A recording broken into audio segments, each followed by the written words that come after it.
5M TV Sénégal. mbokk yi siifur 5M TV Sénégal dal leen ak jàmm. Babacar Fall bu RFM daal dinañ mer bu futtu ginnaaw bi nga xamee ni rek daal nañuy invité foofee ci seen télé bi ñuy wax TFM ki nga xam ne mooy di Barthélémy Dias seen émission bi ñuy wax faram fàcce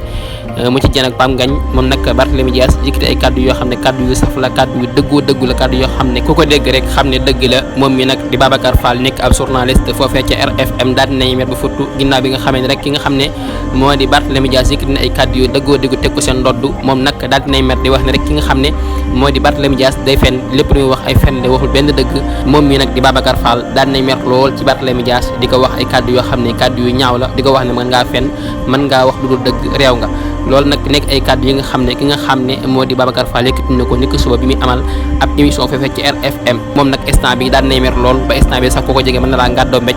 ndax kaddu yi nga xam ne Barthélémy Dias yëkkati na ko mu nekk kaddu yu dëgg teg ko sa ndodd moom nag daal na ciy mer lool voilà kon mbokki jox leen dig daje beneen incha allah ci 5M TV Sénégal jaa ngeen jëf ci ànd beeg 5M TV Sénégal ngeen wéy di abonné di partager vidéo yi jaa ngeen jëf ci topp gi 5M TV Sénégal.